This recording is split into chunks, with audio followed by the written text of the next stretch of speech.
आप सबका भगवती चैनल में स्वागत है। आज हम आप लोगों को श्रीमद् भागवत महापुराण के प्रथम स्कंद का 5वां अध्याय हिंदी में सुना रही हूँ। श्री कृष्णाय वयम नमः। भगवान के यश कीर्तन की महिमा और देवर्षि नारद जी का पूर्व चरित्र।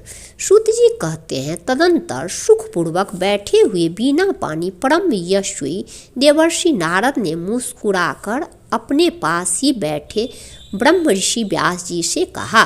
नारद जी ने प्रश्न किया, महाभाग व्यास जी, आपके शरीर एवं मन दोनों ही अपने कर्म एवं चिंतन से संतुष्ट है न? अवश्य ही आपकी जिज्ञासा तो भली भांति पूर्ण हो गई है, क्योंकि आपने जो यह महाभारत की रचना की है वह बड़ी ही अद्भुत है। वह धर्म आदि सभी पुरुषार्थों से परिपूर्ण है। सनातन ब्रह्म तत्व को भी आपने खूब विचारा है और जान भी लिया है। फिर भी प्रभु, आप अकृतार्थ पुरुष के समान अपने विषय में शोक क्यों कर रहे हैं? व्यास जी ने कहा, आपने मेरे विषय में जो कुछ कहा है वह सब ठीक ही है। वैसा होने पर भी मेरा हृदय संतुष्ट नहीं है। पता नहीं इसका क्या कारण है। आपका ज्ञान अगाध है। आप साक्षात ब्रह्मा जी के मानस पुत्र हैं, इसलिए मैं आपसे ही इसका कारण पूछता हूँ। नारद जी, आप समस्त गोपनीय रहस्यों को जानते हैं, क्योंकि आपने उन पुराण पुरुष की उपासना की है जो प्रकृति पुरुष दोनों के स्वामी हैं और असंग रहते हुए ही अपने संकल्प मात्र से गुणों के द्वारा संसार की सृष्टि, स्थिति और प्रलय करते रहते हैं। आप सूर्य की भांति तीनों लोकों में भ्रमण करते रहते हैं और योग बल से प्राण वायु के समान सबके भीतर रहकर अंतःकरणों के साक्षी भी हैं। योगानुष्ठान और नियमों के द्वारा पर ब्रह्म और शब्द ब्रह्म दोनों की पूर्ण प्राप्ति कर लेने पर भी मुझ में जो बड़ी कमी है उसे आप कृपा करके बतलाइए। नारद जी ने कहा, व्यास जी, आपने भगवान के निर्मल यश का गान प्रायः नहीं किया।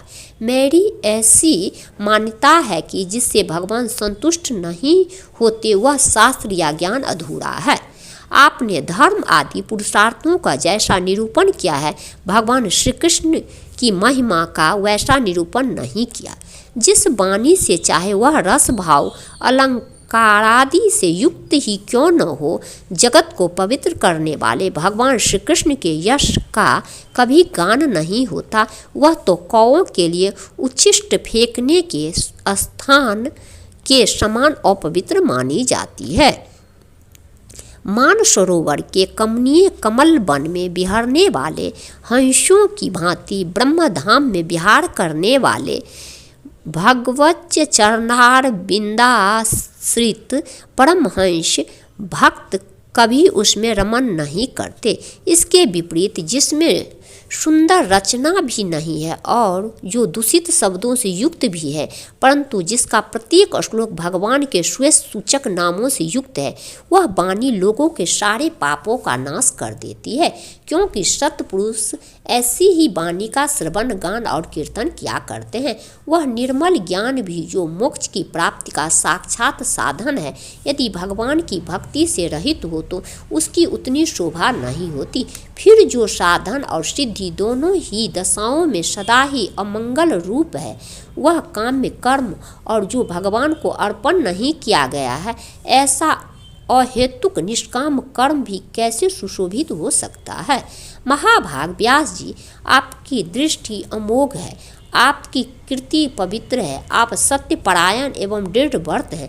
इसलिए अब आप संपूर्ण जीवों को बंधन से मुक्त करने के लिए समाधि के द्वारा अचिंत्य शक्ति भगवान की लीलाओं का स्मरण कीजिए। जो मनुष्य भगवान की लीला के अतिरिक्त और कुछ कहने की इच्छा करता है, वह उस इच्छा से ही निर्मित अनेक नाम और रूपों के चक्कर में पड़ जाता है। उसकी बुद्धि भेदभाव से भर जाती है। जैसे हवा के झकोरों से डगमगाती हुई डोंगी को कहीं भी ठहरने का ठौर नहीं मिलता, वैसे ही उसकी चंचल बुद्धि कभी भी स्थिर नहीं हो पाती। संसारी लोग स्वभाव से ही विषयों में फंसे हुए हैं। धर्म के नाम पर आपने उन्हें निंदित, पशु हिंसायुक्त, सकाम कर्म करने की भी आज्ञा दे दी है। यह बहुत ही उल्टी बात हुई, क्योंकि मूर्ख लोग आपके वचनों से पूर्वोक्त निंदित कर्म को ही धर्म मानकर यही मुख्य धर्म है ऐसा निश्चय करके उसका निषेध करने वाले वचनों को ठीक नहीं मानते। भगवान अनंत है। कोई विचारवान ज्ञानी पुरुष ही संसार की ओर से निवृत्त होकर उनके स्वरूपभूत परम आनंद का अनुभव कर सकता है। अतः जो लोग परमार्थिक बुद्धि से रहित हैं और गुणों के द्वारा नचाए जा रहे हैं, उनके कल्याण के लिए ही आप भगवान की लीलाओं का सर्वसाधारण के हित की दृष्टि से वर्णन कीजिए। जो मनुष्य अपने धर्म का परित्याग करके भगवान के चरण कमलों का भजन सेवन करता है, भजन परिपक्व हो जाने पर तो बात ही क्या है। यदि इससे पूर्व ही उसका भजन छूट जाए तो क्या कहीं भी उसका कोई अमंगल हो सकता है। परंतु जो भगवान का भजन नहीं करते और केवल स्वधर्म का पालन करते हैं, उन्हें कौन सा लाभ मिलता है। बुद्धिमान मनुष्य को चाहिए कि वह उसी वस्तु की प्राप्ति के लिए प्रयत्न करे जो तिनके से लेकर ब्रह्मा पर्यंत समस्त ऊंची नीची योनियों में कर्मों के फलस्वरूप आने जाने पर भी स्वयं प्राप्त नहीं होती। संसार के विषय सुख तो जैसे बिना चेष्टा के दुख मिलते हैं, वैसे ही कर्म के फल रूप में अचिंत्य गति समय के फेर से सबको सर्वत्र स्वभाव से ही मिल जाते हैं। व्यास जी, जो भगवान श्री कृष्ण के चरणार बिंद का सेवक है, वह भजन न करने वाले कर्मी मनुष्यों के समान दैवात कभी बुरा भाव हो जाने पर भी जन्म मृत्युमय संसार में नहीं आता। वह भगवान के चरण कमलों के आलिंगन का स्मरण करके फिर उसे छोड़ना नहीं चाहता। उसे रस का चस्का जो लग चुका है, जिनसे जगत की उत्पत्ति स्थिति और प्रलय होते हैं, वे भगवान ही इस विश्व के रूप में ही हैं। ऐसा होने पर भी वे इससे विलक्षण हैं। इस बात को आप स्वयं जानते हैं, तथापि मैंने आपको संकेत मात्र कर दिया है। व्यास जी, आपकी दृष्टि अमोघ है। आप इस बात को जानिए कि आप पुरुषोत्तम भगवान के कला अवतार हैं। आपने अजन्मा होकर भी जगत के कल्याण के लिए जन्म ग्रहण किया है, इसलिए आप विशेष रूप से भगवान की लीलाओं का कीर्तन कीजिए। विद्वानों ने इस बात का निरूपण किया है कि मनुष्य की तपस्या, वेद अध्ययन, यज्ञानुष्ठान, स्वाध्याय, ज्ञान और दान का एकमात्र प्रयोजन यही है कि पुण्य कीर्ति श्री कृष्ण के गुणों और लीलाओं का वर्णन किया जाए।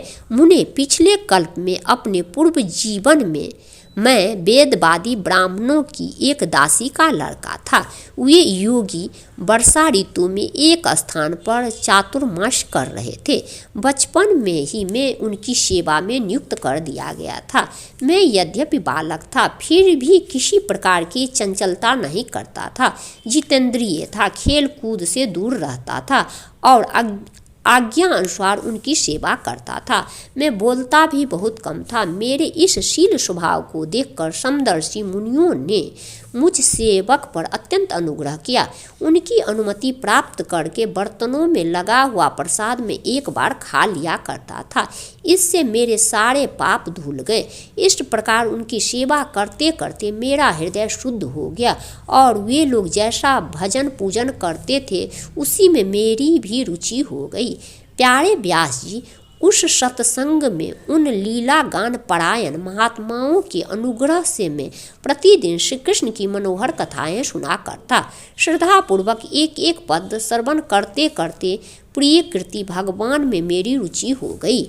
महामुने, जब भगवान में मेरी रुचि हो गई, तब उन मनोहर कृति प्रभु में मेरी बुद्धि भी निश्चल हो गई। उस बुद्धि से मैं इस संपूर्ण सत्य और असत्य रूप जगत को अपने पर ब्रह्म स्वरूप आत्मा में माया से कल्पित देखने लगा। इस प्रकार शरद और वर्षा, इन दो ऋतुओं में तीनों समय उन महात्मा मुनियों ने श्री हरि के निर्मल यश का कीर्तन किया और मैं प्रेम से प्रत्येक बात सुनता रहा। अब चित्त के रजोगुण और तमोगुण का नाश करने वाली भक्ति का मेरे हृदय में प्रादुर्भाव हो गया। मैं उनका बड़ा ही अनुरागी था, विनयी था। उन लोगों की सेवा से मेरे पाप नष्ट हो चुके थे। मेरे हृदय में श्रद्धा थी, इंद्रियों में संयम था एवं शरीर, वाणी और मन से मैं उनका आज्ञाकारी था।